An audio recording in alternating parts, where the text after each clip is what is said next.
It's fascinating to consider just how many ancient teachings tell us that humans have the capacity to gain extraordinary powers through various techniques. Some of these techniques, known as siddhis in the yoga tradition, from the Sanskrit, meaning perfection, include meditation, static dancing, drumming, praying, fasting, psychedelics, and more.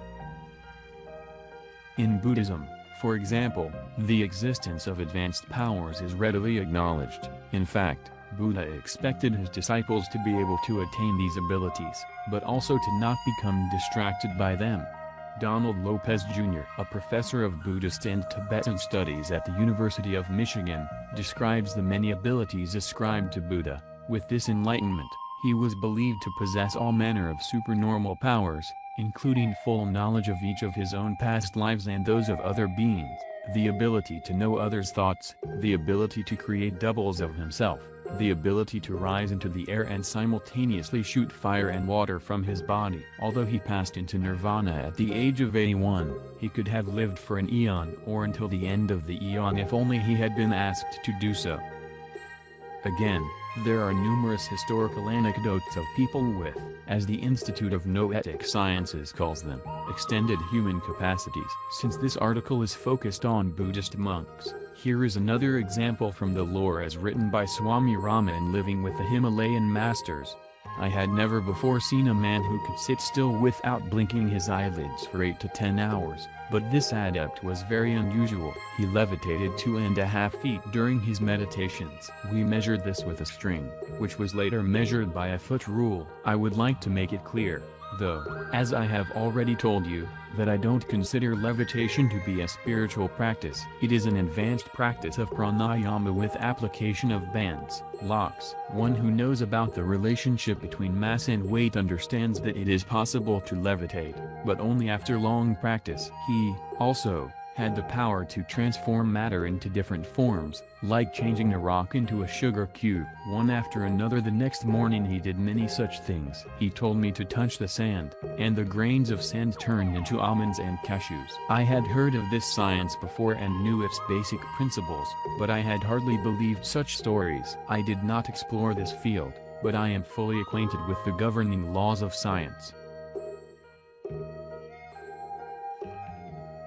Many of these tales exist within the literature and lore, but they are just stories, up to the readers to determine their credibility. Of course, one who subscribes to various ancient teachings would be more inclined to believe that these are more than just folklore. With science shedding light on the possible truths of ancient mysticism, it's not implausible to think that, at one time, these abilities were more common knowledge.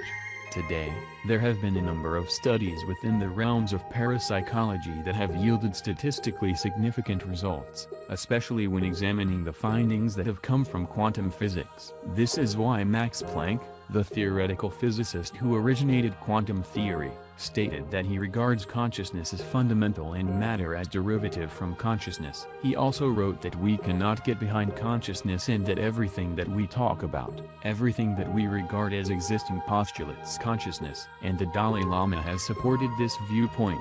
Broadly speaking, although there are some differences, I think Buddhist philosophy and quantum mechanics can shake hands on their view of the world. We can see in these great examples the fruits of human thinking. Regardless of the admiration we feel for these great thinkers, we should not lose sight of the fact that they were human beings just as we are.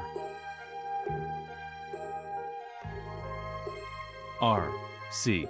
Henry, a professor of physics and astronomy at Johns Hopkins University, explains things further. A fundamental conclusion of the new physics also acknowledges that the observer creates the reality. As observers, we are personally involved with the creation of our own reality. Physicists are being forced to admit that the universe is a mental construction. Pioneering physicist Sir James Jeans wrote, "The stream of knowledge is heading toward a non-mechanical reality. The universe begins to look more like a great thought than like a great machine. Mind no longer appears to be an accidental intruder into the realm of matter. We ought rather hail it as the creator and governor of the realm of matter. Get over it, and accept the inarguable conclusion. The universe is immaterial, mental and spiritual." Harvard and the Himalayan monks. During a visit to remote monasteries in the 1980s, Harvard professor of medicine Herbert Benson and his team of researchers studied monks living in the Himalayan mountains who could, by Tummo, a yoga technique, raise the temperatures of their fingers and toes by as much as 17 degrees. It is still unknown how the monks are able to generate such heat.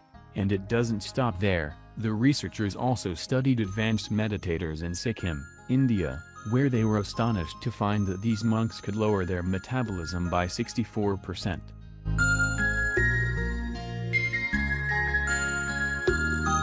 In 1985, the Harvard research team made a video of monks drying cold, wet sheets with body heat alone. Monks spending winter nights 15,000 feet high in the Himalayas is also not uncommon. These are truly remarkable feats, and not the first time science has examined humans who can do extraordinary things. We published an article a couple of months ago showing that factors associated with consciousness can influence our autonomic nervous system. You can read more about that in the article linked below, as it is heavily sourced and provides links to several papers that clearly indicate how factors associated with consciousness can influence our biology. If you're further interested in this subject, I recommend reading Supernormal, Science, Yoga, and the Evidence for Extraordinary Psychic Abilities by Dean Radin, Chief Scientist at the Institute of Noetic Sciences.